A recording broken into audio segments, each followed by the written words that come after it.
Oke, baik. Assalamualaikum warahmatullahi wabarakatuh. Selamat sore semuanya. Salam. Mohon maaf, suara saya agak hilang, terus lagi batuk. Tapi I will do the best sore ini untuk bisa mengajar dan hadir bersama rekan-rekan semua di mata kuliah manajemen mutu di pertemuan ke-6 ya. Assalamualaikum warahmatullahi wabarakatuh. Selamat sore semuanya. Salam sejahtera buat kita semua. Terima kasih sudah hadir tepat waktu. Yang sudah hadir silakan di open cam sampai kegiatan perkuliahan selesai. Saya coba optimalkan selama 1 jam ke depan hingga pukul 5.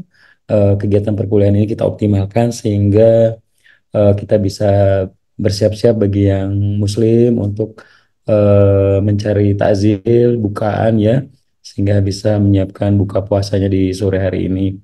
Sebelum saya mulai dan untuk presentasi di sore hari ini, saya coba mereview dulu rekan-rekan semua.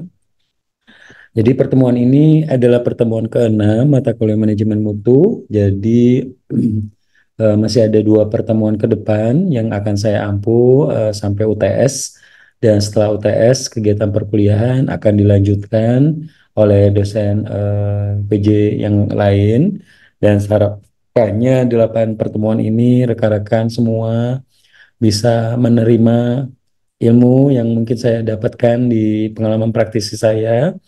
Kemudian tugas-tugas yang saya berikan juga aplikatif dan bisa teman-teman cerna dengan baik. Bagaimana penerapan manajemen mutu itu sangat penting ya, manajemen mutu terpadu sangat penting bagi suatu organisasi, entitas bisnis dan lain sebagainya ya, baik itu perusahaan yang berbasis barang maupun berbasis jasa. Hari ini hari Jumat tanggal 15 Maret 2024. Nah, di minggu lalu saya meminta rekan-rekan semua untuk menganalisa suatu case perusahaannya otomotif Hyundai Indonesia yang saya coba karang-karang ya. Berdasarkan case ini, teman-teman saya minta membuat analisa dari analisa tools kayak SWOT atau teman-teman menggunakan analisa tulang ikan dan sebagainya yang mungkin teman-teman bisa pilih yang menurut teman-teman gampang digunakan dan bisa menyajikan informasi kepada manajemen tentang bagaimana menghadapi case yang terjadi di PT Hyundai Indonesia ini ya. Nah, yang sudah mensubmit, terima kasih sudah mensubmit tugas tepat waktu. Ada 1 orang yang tidak mensubmit tugas, Dede Rezanda. Saya mengucapkan terima kasih teman-teman yang sudah dengan ini ya, sesuai dengan deadline tugasnya membuat tugas dan mensubmit di Google Sheet.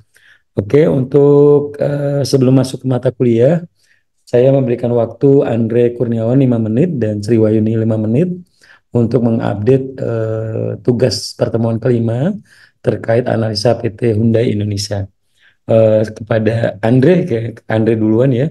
Kepada Andre silakan waktu dan tempat dipersilakan.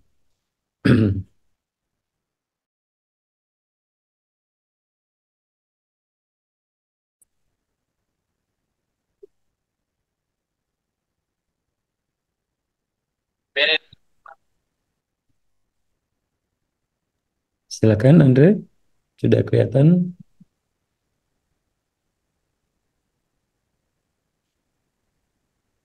Assalamualaikum warahmatullahi wabarakatuh. Assalamualaikum Selamat warahmatullahi sore semuanya. Yang terhormat Bapak Bambang Purnomo selaku pengampu mata kuliah manajemen mutu terpadu. Perkenalkan, nama saya Andre Kurniawan dengan NIM C1B0220068. Di sini saya akan mempresentasikan hasil kerja saya, yaitu analisa kasus perusahaan otomotif Hyundai Indonesia. Pertama, saya akan memberitahu masalah apa saja yang ditemukan pada perusahaan Hyundai Indonesia. Perusahaan Hyundai Indonesia dikenal sebagai penguasa pasar mobil keluarga dengan memiliki satu produk, yaitu merek mobil kancil, yang disegmenkan sebagai minibus mobil keluarga. Pada saat jayanya, beberapa tahun silam, pangsa pasar Hyundai Indonesia ini sebelumnya menguasai pasar sekitar 60%. Namun, 5 tahun terakhir, market share Hyundai turun hampir setengahnya, hanya menjadi 31%. Hal ini dikarenakan yang pertama, banyak terjadi masalah di produk merek kancil, khususnya di pengereman, sehingga banyak terjadi komplain dari pelanggan dikarenakan sering terjadi kecelakaan karena rem macet dan lain-lain. Permasalahan yang kedua, mobil Hyundai merek kancil dengan segmen keluarga dikenal kurang efisien atau boros BBM dibandingkan pesaingnya. Yang ketiga, kompetitor seperti pabrikan mobil Toyota, Suzuki, Mitsubishi, dan pabrikan otomotif Eropa lainnya mulai melirik pasar pasangan muda, anak muda yang membutuhkan mobil hatchback yang kompak, hemat bahan bakar, dan dengan harga yang terjangkau. Permasalahan yang keempat, kompetitor juga berlomba-lomba untuk membuka titik penjualan dan pelayanan hingga ke setiap provinsi di Indonesia. Sedangkan Hyundai Indonesia baru memiliki cabang di kota-kota besar di Indonesia seperti Medan, Palembang, Jakarta, Bandung, Surabaya, dan Makassar. Yang kelima, tingkat kepuasan pelanggan ketika melakukan servis di bengkel Hyundai menurun, dikarenakan staf yang kurang ramah, ruang tunggu yang kurang nyaman, dan waktu perbaikan yang lama karena kekurangan tenaga di bengkel. Yang terakhir, promosi yang dilakukan saat ini menggunakan iklan di televisi dan koran, yang tentunya membutuhkan budget yang besar, namun tidak berimpak positif terhadap penjualan. Sedangkan saat ini masyarakat banyak melihat berita dan informasi melalui media sosial dan media online lainnya.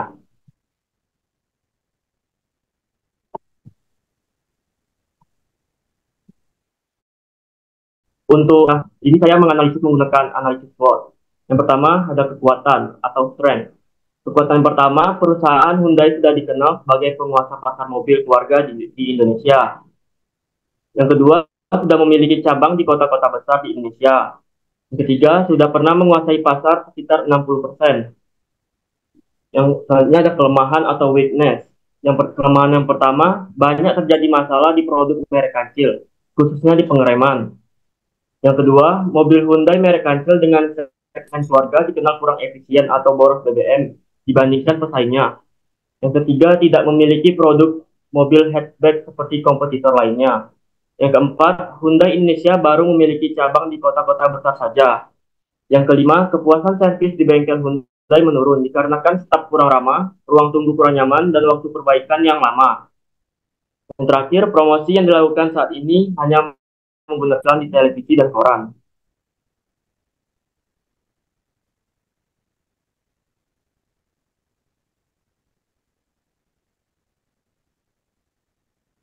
Yang selanjutnya ada peluang atau opportunities. Peluang yang pertama, tingginya pasar mobil hatchback di kalangan anak muda. Kedua, banyak titik penjualan setiap provinsi di Indonesia. Yang ketiga, banyak media sosial yang bisa dijadikan tempat promosi. Ancaman atau threat. Banyak pesaing yang muncul untuk menguasai pasar. Yang kedua, fitur dan kualitas yang ditawarkan pesaing lebih menarik. Yang ketiga, layanan dan fasilitas yang diberikan pesaing lebih baik.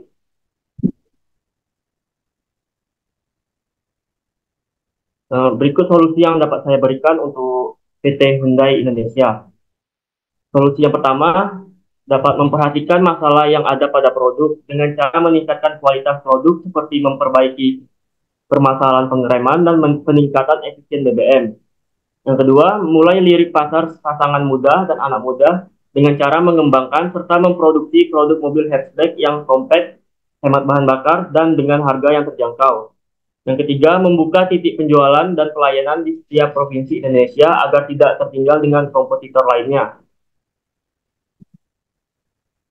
Solusi yang keempat, meningkatkan kepuasan pelanggan saat servis di bengkel Hyundai dengan memberikan pelatihan pada karyawan agar kualitas pelayanan semakin baik dan pengerjaan servis semakin cepat, serta memperbaiki kualitas ruang tunggu yang kurang nyaman.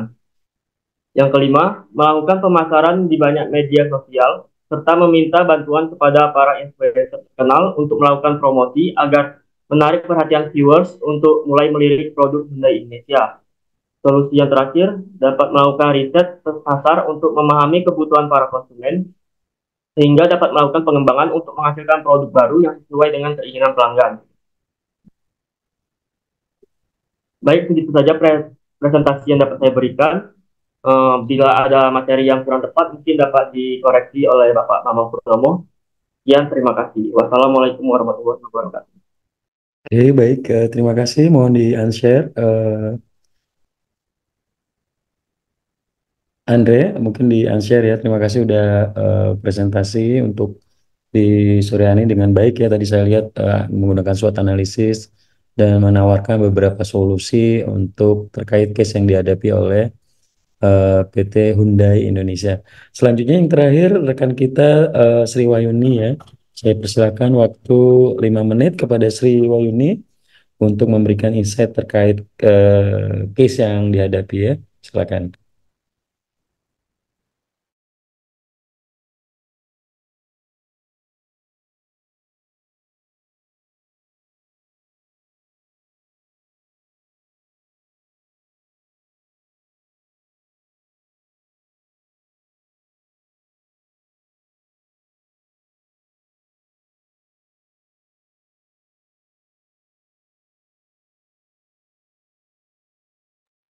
Silakan Sri di mute, di unmute ya biar kedengaran suaranya.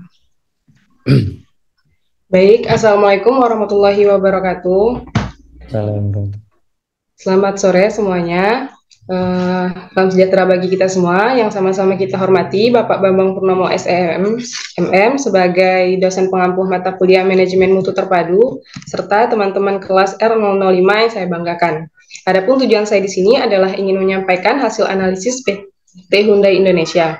Sebelumnya izinkan saya memperkenalkan diri. Perkenalkan, nama saya Siwahini dengan NIM C1B022158.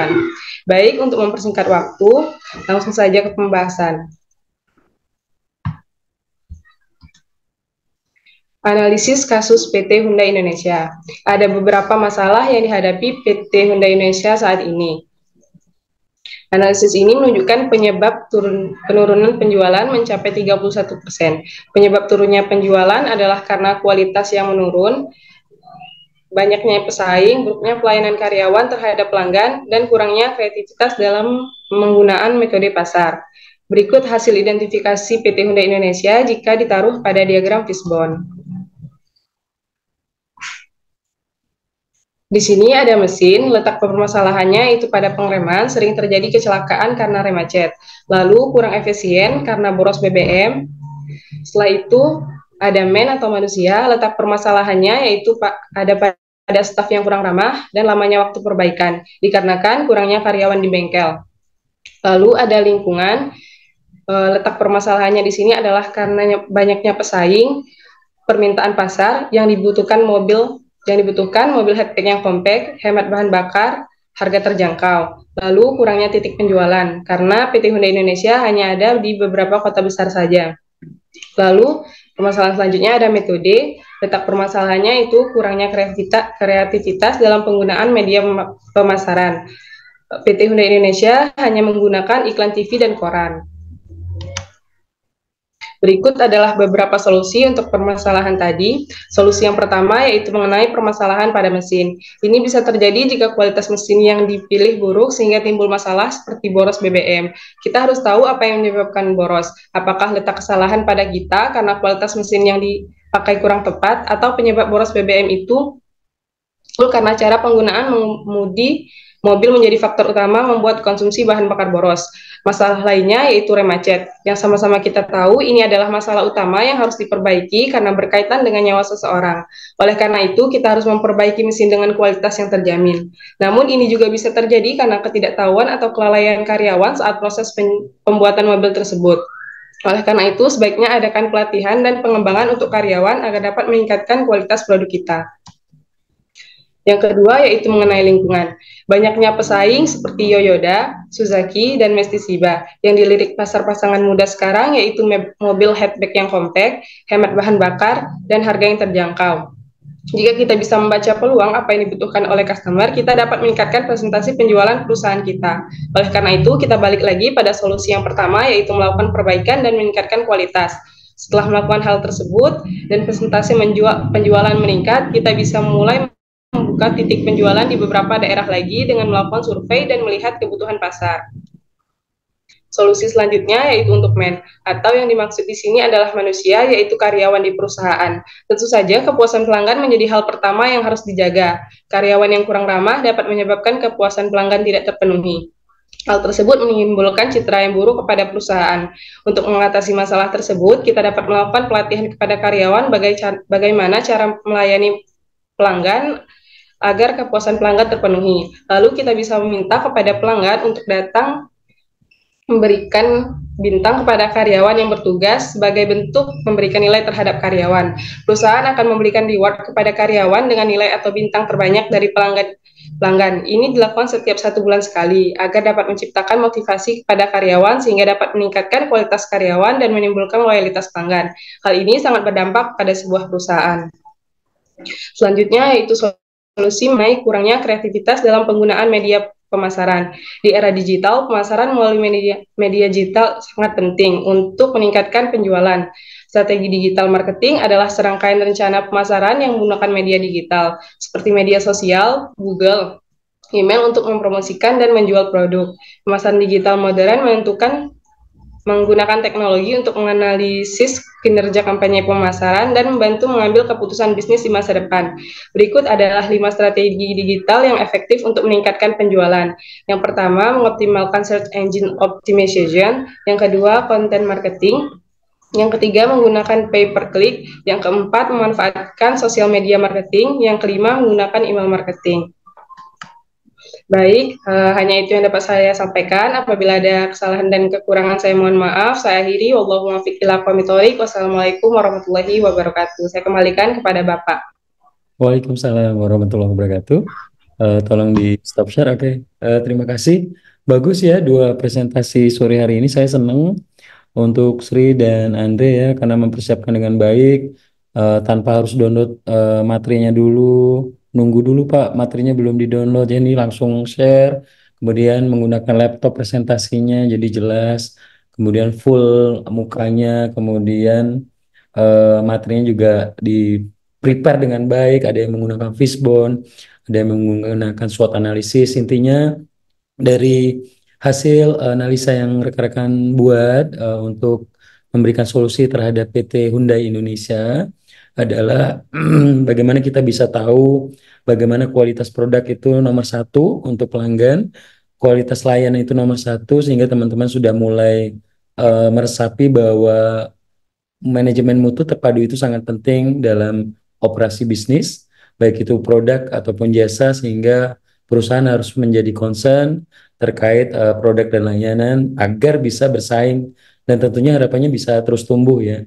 Karena kalau misalnya perusahaan bisa memberikan produk dan layanan berkualitas, tentunya si perusahaan bisa memberikan produk yang bagus, dan yang kedua tentunya produk akan terus tumbuh, produknya akan terus digunakan, tingkat loyalitas, tingkat kepuasan pelanggan juga akan meningkat. Dari sisi customer satisfaction index, customer loyalty index akan meningkat. Impact-nya ya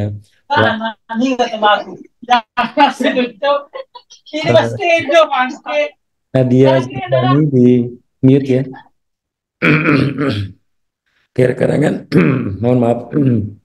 Jadi eh, tujuan akhir adalah perusahaan bisa bersaing, perusahaan bisa memenangkan pasar, perusahaan bisa mempertahankan loyalitas dan kepuasan pelanggan, sehingga tentunya keberlangsungan perusahaan pun juga bisa terjamin seperti itu. Terima kasih, good job Sri Wayuni dan ini ya Andre Kurniawan. Selanjutnya harapannya yang lain juga kalau saya tunjuk presentasi juga bisa kayak Sri Wayuni dan Andre ya, bisa mempersiapkan dengan baik dan presentasinya pun juga dipersiapkan dengan tidak asal-asalan. Good job, thank you. Nah, untuk selanjutnya saya minta waktu sekitar 35 menit untuk saya optimalkan di sore hari ini. Rekan-rekan semua mohon disimak untuk bagaimana kita bisa berfokus pada peningkatan kualitas layanan ya. Karena kualitas layanan ini menjadi sangat penting. Saya pikir semua perusahaan yang berbasis produk ataupun apalagi jasa ya pasti akan berfokus pada kualitas layanan ya, service quality, dan ini harapannya bisa menjadi hal yang baik untuk diterapkan oleh semua perusahaan. Misalnya contohnya teman-teman datang ke suatu perusahaan perbankan, misalnya Bank BCA ya. Di Bank BCA teman-teman bisa dilayani dengan baik, misalnya ya, satpamnya ramah.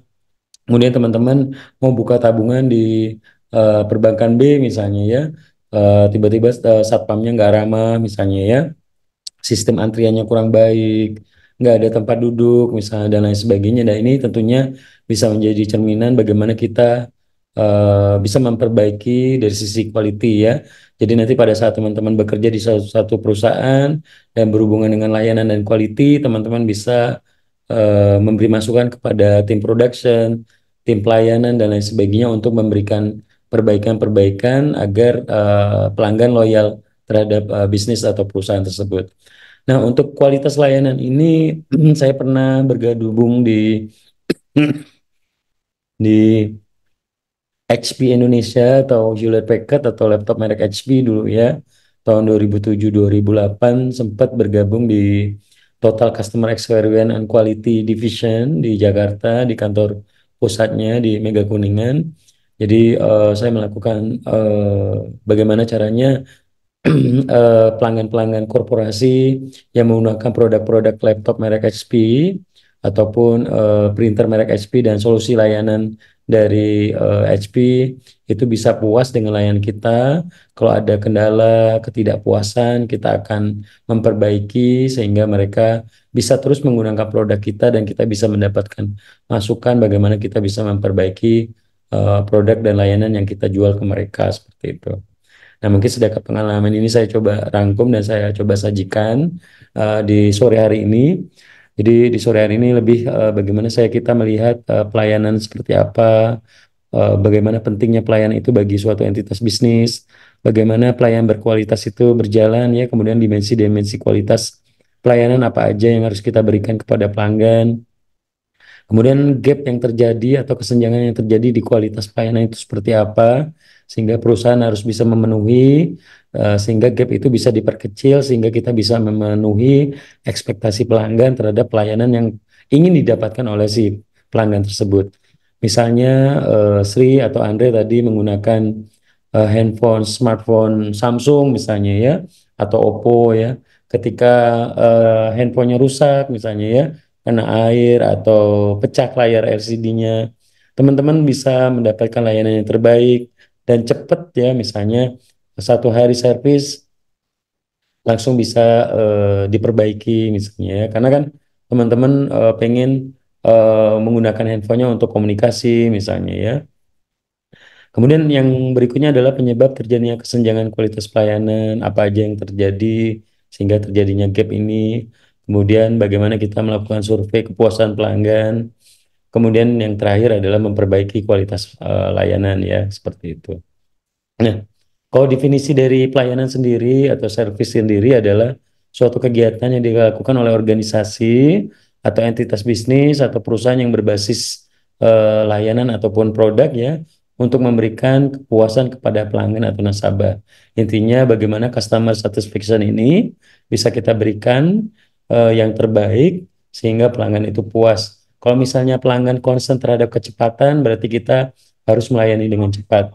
Kalau pelanggan berekspektasi perusahaan bisa memberikan apa ya deadline waktu layanan misalnya apa dalam waktu 1 hari ke depan layanan Bapak bisa digunakan misalnya ya.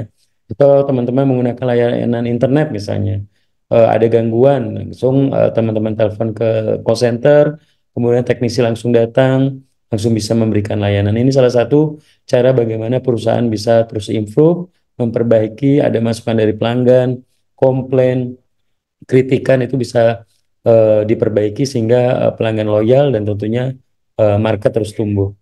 Somehow rekan-rekan semua harga itu somehow dikesampingkan nomor 2, nomor 3, namun layanan bisa menjadi concern nomor 1 karena di beberapa segmen market tertentu, misalnya segmen menengah atas misalnya ya, mereka mungkin sudah nggak peduli lagi dengan harga, mereka peduli dengan kualitas, dengan kenyamanan misalnya ya. Mereka kenapa naik first class, naik business class misalnya di pesawat, karena mereka ingin kenyamanan. Jadi mereka mengesampingkan eh, harga, tapi lebih ke pelayanan. Jadi pelayanan ini yang harus kita jaga agar dalam prakteknya ketika teman-teman bekerja di Garuda, teman-teman bekerja di Telkom, teman-teman bekerja di Bank BNI, atau di Pertamina dan di perusahaan entitas bisnis lainnya, swasta ataupun BUMN, multinasional dan lain sebagainya, teman-teman bisa memberikan yang terbaik untuk pelanggan. Kemudian pelayanan ini adalah sebuah produk yang ditawarkan dan disampaikan kepada pelanggan yang membutuhkan. Jadi pelayanan ini lebih bagaimana kita bisa memberikan ya apa yang pelanggan butuhkan, ya what the customer needs.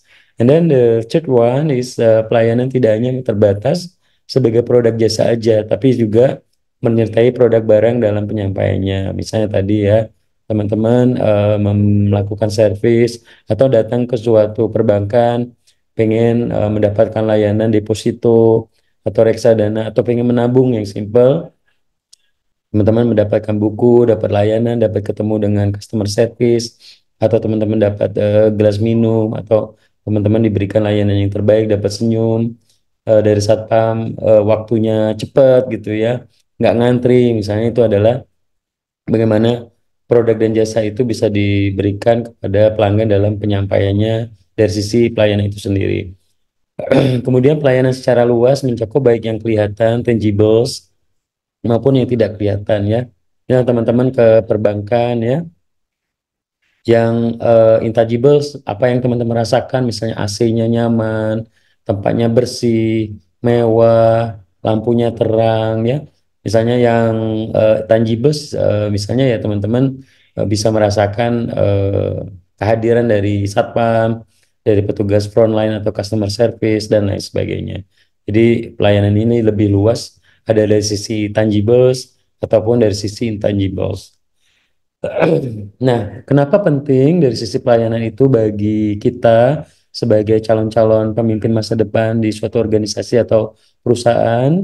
Nanti teman-teman akan melihat mungkin 5 tahun dari sekarang teman-teman udah bekerja ya di salah satu perusahaan atau bisnis, ataupun teman-teman menjadi seorang pengusaha ya yang tentunya berhubungan dengan pelanggan. Teman-teman harus mengetahui filosofi dari sisi pelayanan sendiri bahwa pelanggan itu adalah raja. Nah, kita harus bisa memberikan yang terbaik agar pelanggan ini puas ya.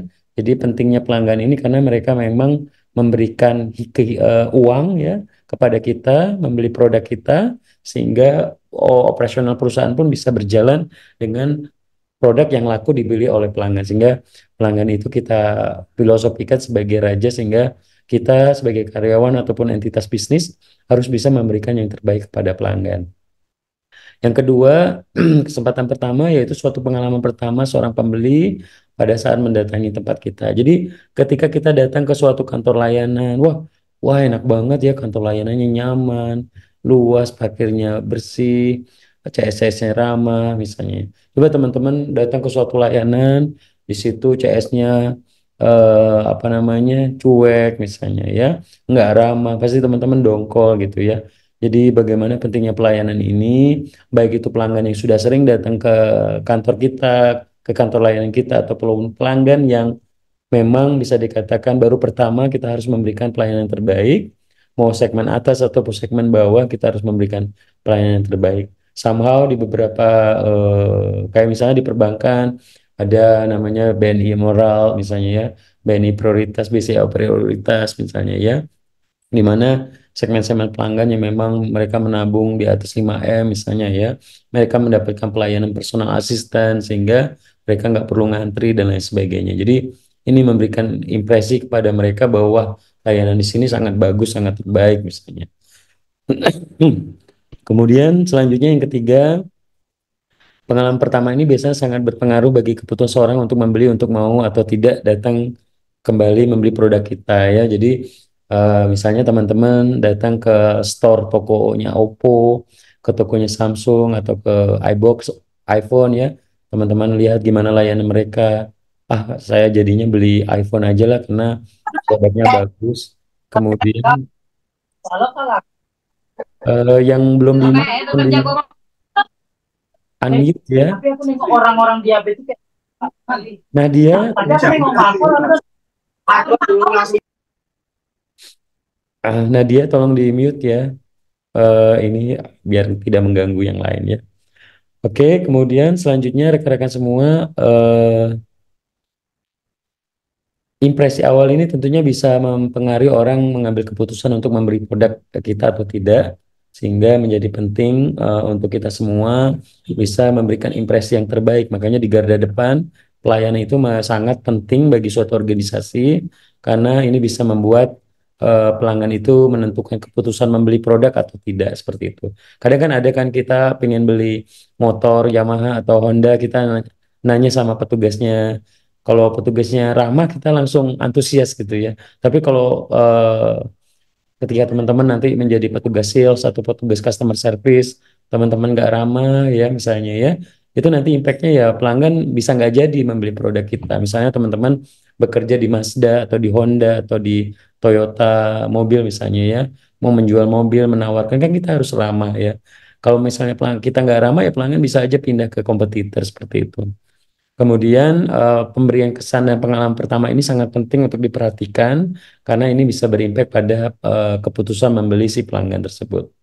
Nah, pentingnya pelayanan ini juga tentunya berimpact pada yang pertama, meningkatkan penjualan. Tentu ya, kalau misalnya pelayanannya bagus, berkualitas, staf customer service, staf salesnya ramah-ramah ya, pasti penjualnya akan meningkat karena ini berimpact pada yang tadi keputusan membeli si pelanggan atau calon pelanggan.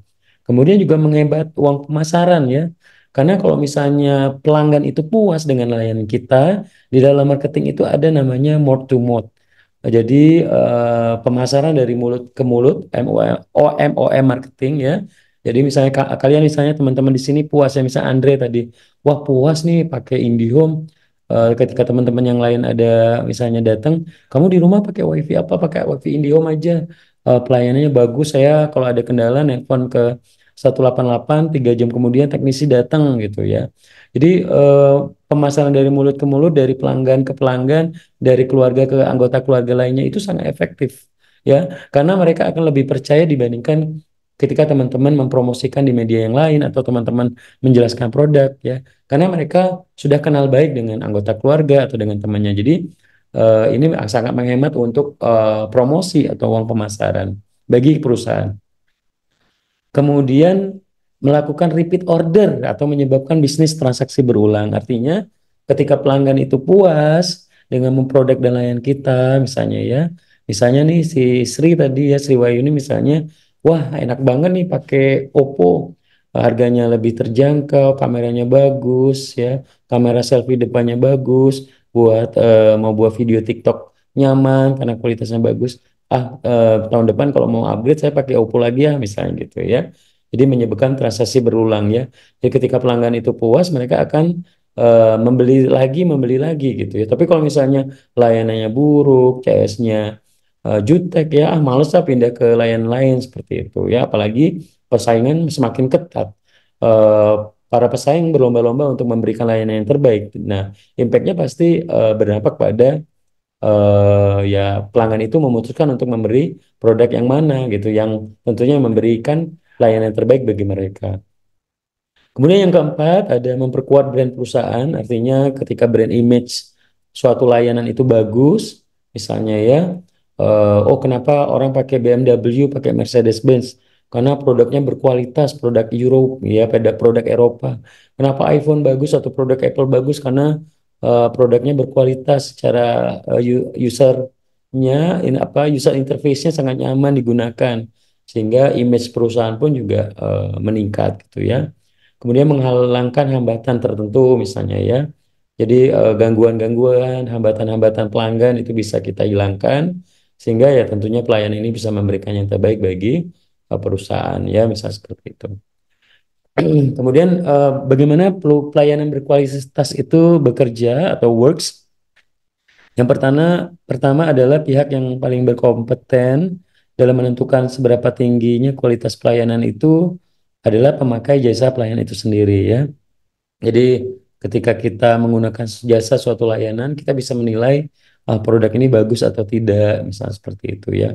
Kita bisa menilai, membuat ranking, wah ini bagus nih, saya puas sehingga saya ke depannya tetap mau menggunakan layanan bisnis ini atau perusahaan tersebut gitu ya. Kemudian ada juga dengan demikian penilaian harus didasarkan pada pandangan pelanggan ya. Jadi pada saat kita di tim quality service atau service quality, somehow kita bisa melakukan survei ya, masukan-masukan dari pelanggan, melakukan fokus group discussion, mengumpulkan pelanggan-pelanggan yang kita undang untuk memberi masukan apa nih yang harus kita perbaiki dari sisi layanan sehingga Bapak Ibu puas dengan layanan kami, misalnya seperti itu. Kemudian berikutnya apa yang diinginkan dan diharapkan pelanggan dapat berbeda jenis dan tingkatannya dari satu pelanggan ke pelanggan yang lain. Ya tentu setiap orang pasti berbeda keinginan dan ekspektasinya. Namun kita harus bisa masuk ke middle apa ya target yang memang kita inginkan dari mereka. Misalnya pelanggan A pengen pengen pengen ABC misalnya, pelanggan B pengen ABCDE misalnya. Nah kita harus mencari titik tengah sehingga pelayanan itu bisa memberikan kepuasan bagi kedua belah pihak misalnya seperti itu. Kemudian penilaian terhadap kualitas pelayanan tidak hanya terjadi atas produk pelayanan itu sendiri, tetapi juga proses di mana pelayanan itu berlangsung ya. Berarti people atau tadi teman-teman di tugas sebelumnya ada membahas mengenai SDM, bagaimana PT Hyundai Indonesia misalnya ya harus memperbaiki dari sisi SDM untuk memberi layanan yang berkualitas ya. Jadi proses ini berhubungan dengan entitas karyawan atau SDM yang dimiliki oleh perusahaan dalam memberi layanan yang terbaik karena kita punya sisi human ya untuk berhubungan atau bersentuhan langsung dengan pelanggan. Nah, kemudian dimensi pelayanan itu, kualitas layanan itu ada yang pertama tampilan atau tangibles. Ini tercermin pada fasilitas fisik yang tadi ya, misalnya gedungnya ya, kualitas layanannya, lampunya, AC-nya, ya peralatan, personil SDM-nya, bahan komunikasinya ya. Kemudian ada yang berhubungan dengan keandalan atau reliability, seberapa andal, seberapa lama produk ini bisa digunakan. Ya misalnya teman-teman, saya pakai Yamaha lebih kuat, lebih tahan dibandingkan produk kompetitor misalnya ya. Kemudian saya pakai Toyota karena servisnya ada di mana-mana, spare partnya ada KW, ada yang original, dari yang murah, ada yang mahal gitu ya. Kemudian tanggap responsiveness, kemauan untuk membantu pelanggan dengan menyediakan pelayanan yang tepat. Jadi bagaimana petugas customer service, call center, petugas care-nya ya, customer care-nya itu bisa memberikan pelayanan yang tepat ya, ke tepat waktu, bisa kalau menjanjikan waktu ya bisa dikonfirmasi ke pelanggan dengan tepat sehingga ya pelanggan bisa merasa nyaman dan merasa dilayani dengan responsif, dengan cepat, dengan tanggap dari si perusahaan tersebut. Assurance atau keyakinan kita yakin bahwa dengan pengetahuan dan kesopanan dari para pegawai dan kemampuan mereka untuk menerima kepercayaan dan kerahasiaan, misalnya kita mau servis handphone kita yang rusak ya misalnya, kita percaya data-data dari handphone tersebut tidak disalahgunakan, tidak di copy paste oleh tukang servisnya misalnya ya. Kita yakin dan ini harus bisa menjaga data-data pelanggan dengan baik misalnya.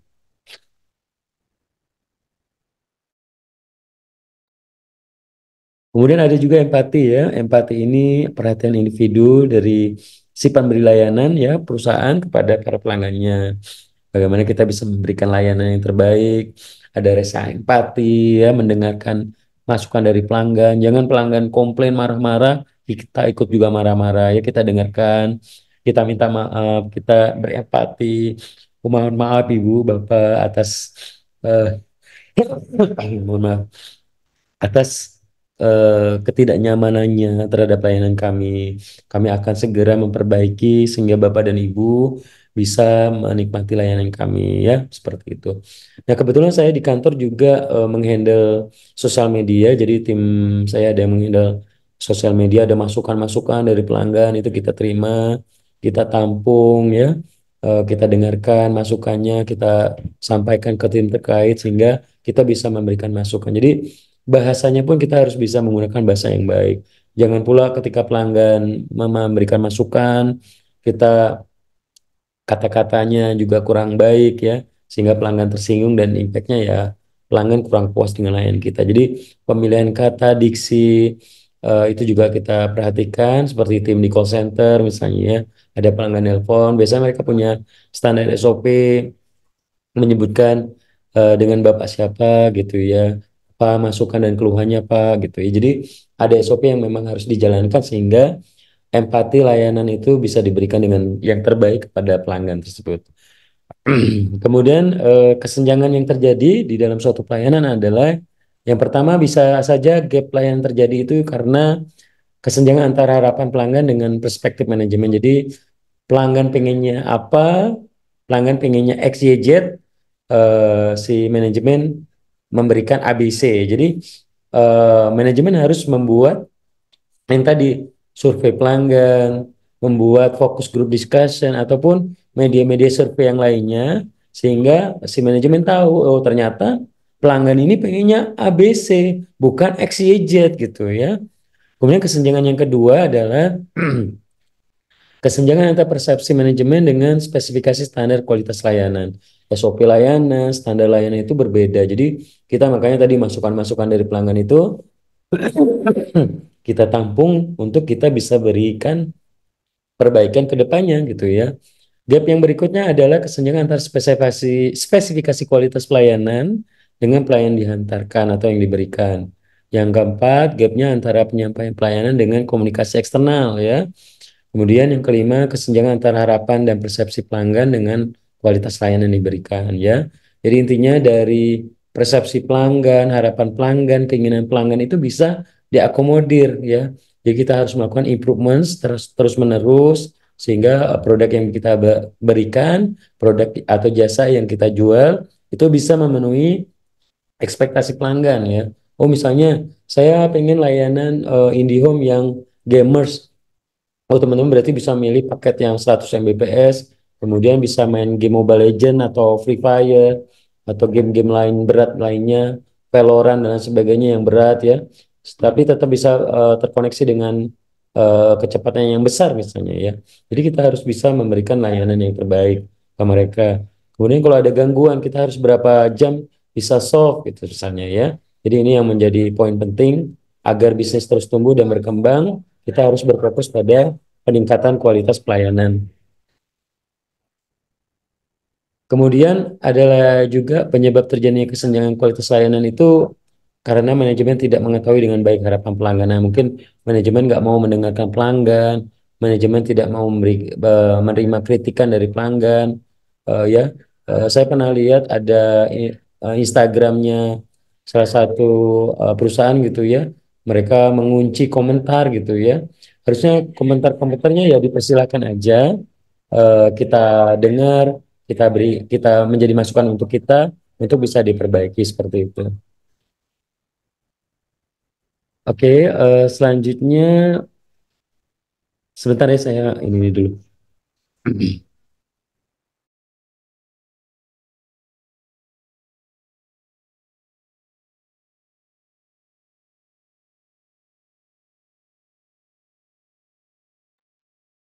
Kemudian selanjutnya rekan-rekan semua, kesenjangan tiga ini terjadi karena pelayanan tidak sesuai dengan standar. Yang keempat, kesenjangan empat yaitu bila pelayanan diberikan tidak sesuai dengan yang dijanjikan. Jadi intinya bagaimana kita bisa mendengarkan masukan-masukan dari pelanggan, jangan juga anti kritik ya. Karena ini berhubungan dengan entitas perusahaan atau bisnis. Jadi masukan dari Instagram, masukan dari sosial media, masukan dari call center, masukan dari survei yang kita lakukan, masukan dari fokus group discussion atau pertemuan dengan pelanggan, itu bisa menjadi masukan buat perbaikan perusahaan ke depannya. Nah, ada beberapa metode survei kepuasan pelanggan yang kita lakukan, rekan-rekan semua.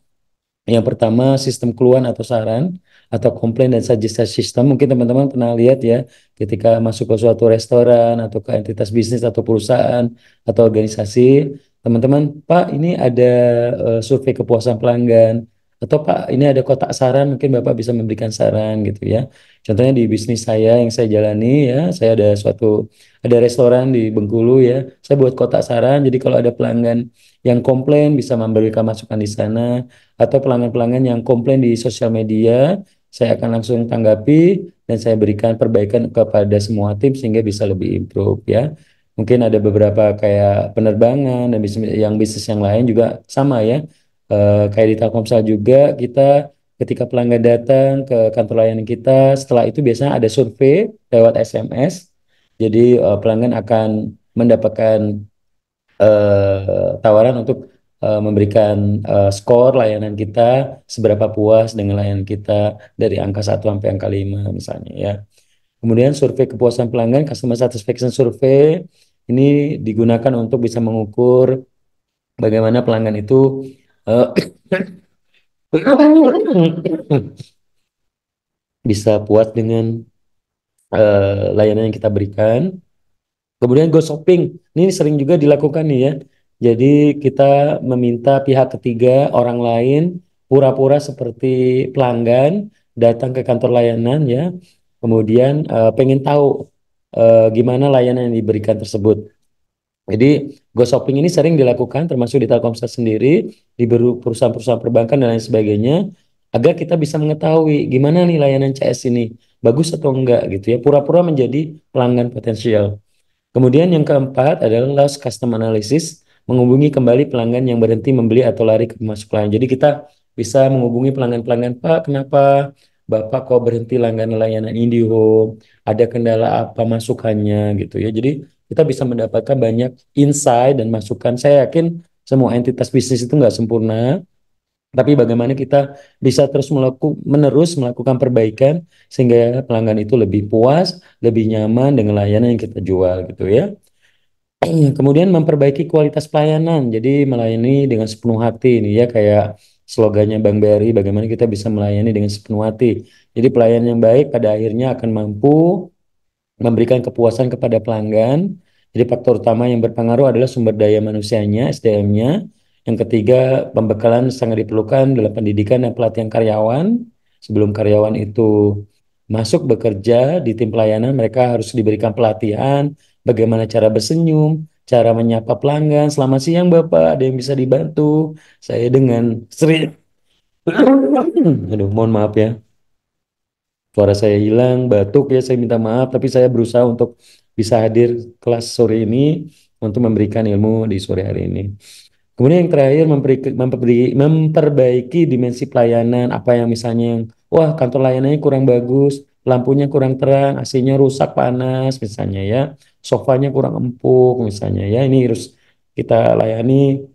Kemudian yang intangibles juga apa yang nggak tersentuh bisa kita eh, perbaiki juga untuk dari sisi kualitas layanan. Nah, dari sisi manusia atau dari sisi karyawan atau SDM yang memberikan layanan juga, yang pertama yang harus diperhatikan adalah bagaimana kita bisa membantu setiap keinginan dan kebutuhan pelanggan sampai tuntas ya. Bagaimana tujuan kita hadir sebagai petugas layanan adalah bisa membantu pelanggan itu sampai tuntas gitu ya.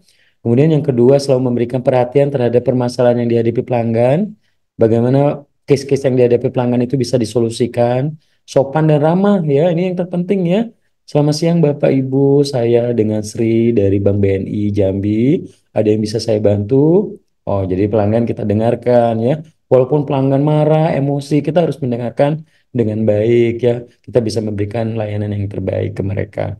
Kemudian memiliki rasa toleransi yang tinggi, menjaga perasaan pelanggan agar tidak terasa tenang, nyaman. Misalnya Bapak ketika ada pelanggan yang marah-marah, kita bawa ke ruang VIP, kita berikan minum, snack, Bapak ada yang bisa dibantu. Pasti orang ketika tensinya tinggi, marah-marah terhadap suatu layanan, di bawah ruang VIP, diberikan minum, diberikan snack, dilayani dengan senyuman yang tulus, pasti mereka tensinya akan turun.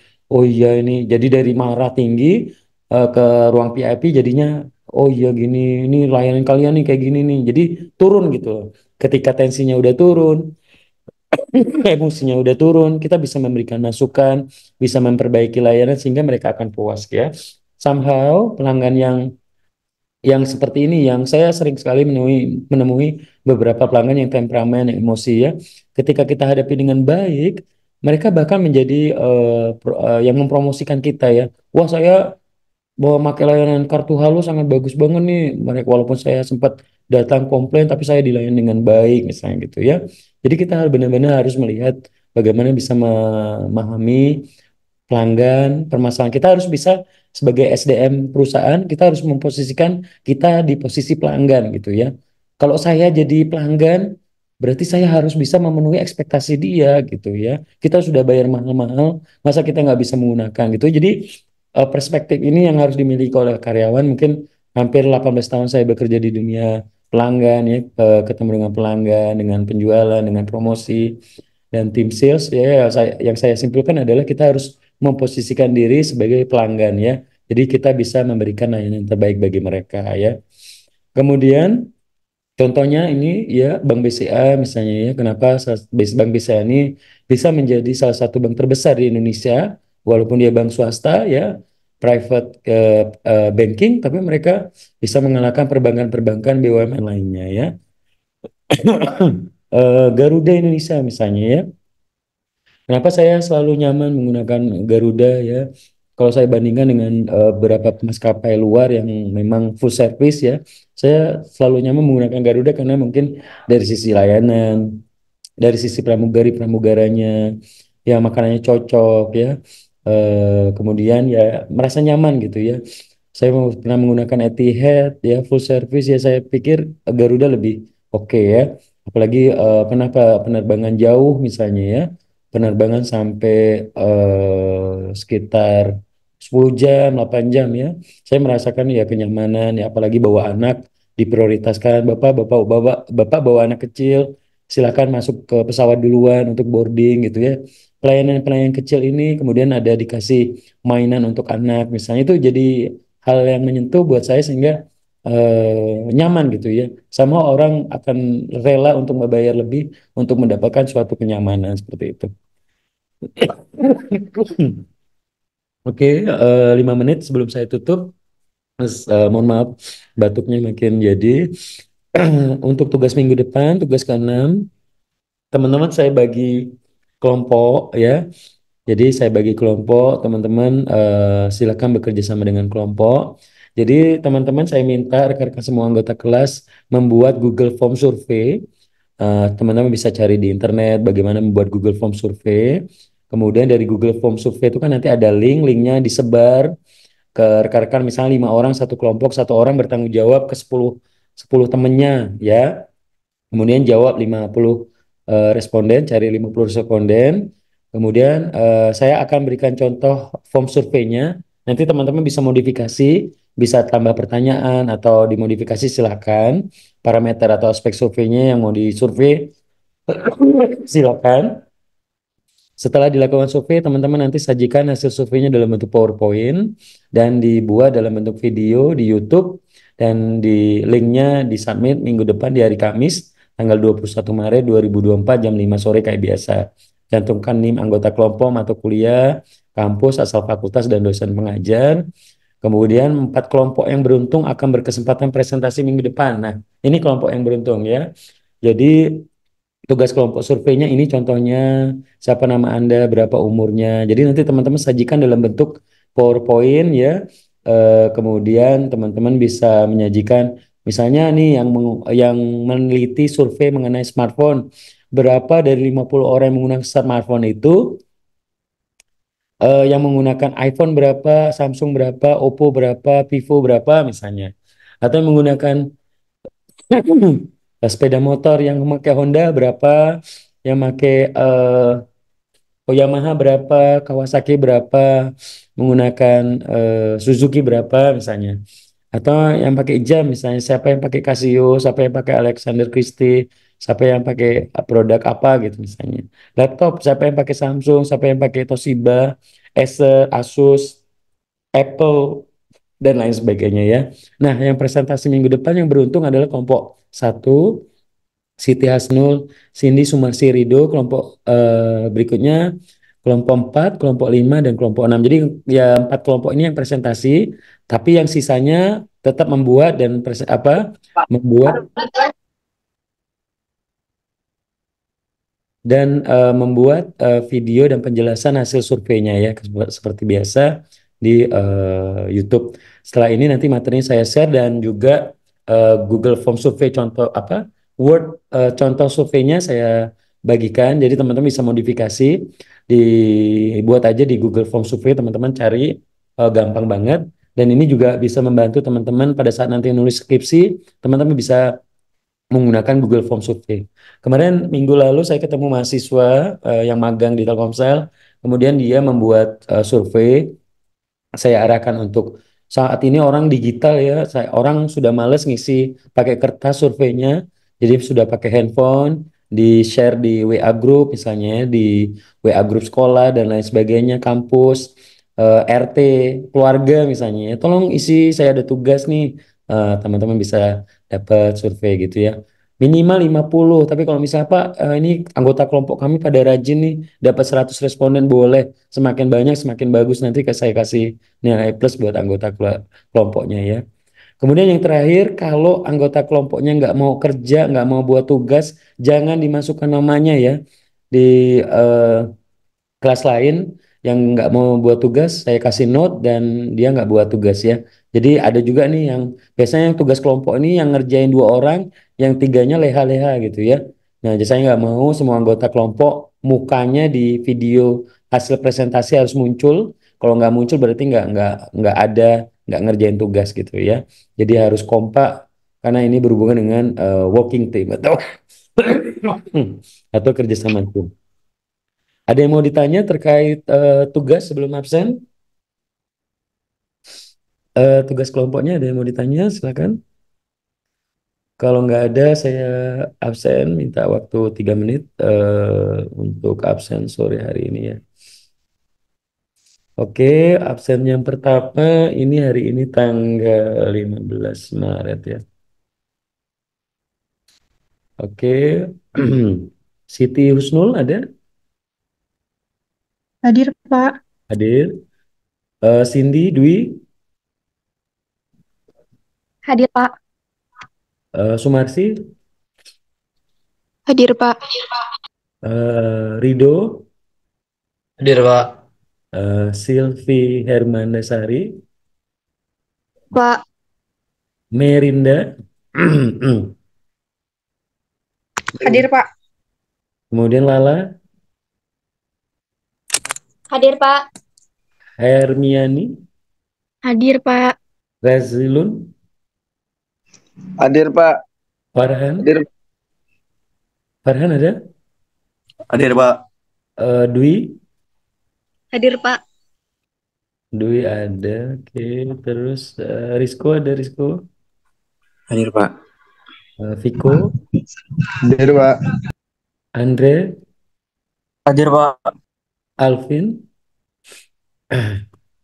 Alvin ada, Alpa ya, Hadir, Pak. Alvin ada ya, oke, Hadir, Pak. Jeremia, Hadir, Pak. Tiara, Hadir, Pak. Eka Rohani, Hadir, Pak. Gracelia, Hadir, Pak. Tita, Hadir, Pak. Jork, Hadir, Pak. Nabila, Hadir, Pak. Tihol, Hadir, Pak. Amila, Hadir, Pak. Nadia, Nadia, apa ya, Dimas, Hadir, Pak. Dea, Hadir, Pak. Gusti, Hadir, Pak. Sri Wahyuni, Hadir, Pak. oke, Andira Aprilia, Hadir, Pak. Yogi, Hadir, Pak. Alif, Hadir, Pak. Fadel Zikri, Hadir, Pak. Alwan Zaki, Hadir, Pak. Bima, Hadir, Pak. Audrey, Hadir, Pak. Rizky, Hadir, Pak. Dede, Hadir, Pak. Ahmad Alfiandi. Hadir, Pak. Oke, buat Dede tugasnya tolong rajin-rajin dibuat ya. Nih Dede tugas 5 nggak dibuat. Tugas berapa lagi ini? Tugas oke, Alwan Zaki. Nah, Dede tugas 3. Nah, kan orangnya sama. Biasanya memang setiap kelas tuh yang males-males buat tugas, jarang hadir itu biasanya orangnya sama objeknya biasanya. Tapi harapannya ya semoga di kelas ini rajin semua. biar bisa lulus tepat waktu ya. Sayang ya kalau misalnya kita lulus 6 tahun, teman-teman udah, nanti teman-teman tuh akan sedih ya. Yang lulus 3,5 tahun ya tiba-tiba udah kerja di BUMN, kerja di Pertamina, foto-fotonya liburan di luar negeri, handphonenya keren, mobilnya keren. Kita masih mahasiswa abadi di kampus, donatur kampus, wah sedih banget ya. Jadi saya minta sebelum itu penyesalan itu terjadi buat Dede, buat Alwan Zaki yang saya note-note itu, tolong kuliahlah yang rajin ya teman-teman. Sayang kuliahnya, uangnya ya dibayarkan, jadi harus lulus tepat waktu dan semangat lagi kuliahnya. Mohon maaf, saya kurang sehat sore hari ini. Semoga teman-teman tetap semangat, tetap jaga kesehatan. Selamat menunaikan ibadah puasa dan berbuka nanti sore. Mohon maaf sekali lagi. Tugas, jangan lupa dikerjakan minggu depan. Materi nanti sebelum saya pulang langsung saya share ke teman-teman. Wabillahi taufiq wal hidayah. Wassalamualaikum warahmatullahi wabarakatuh. Waalaikumsalam warahmatullahi wabarakatuh. Waalaikumsalam warahmatullahi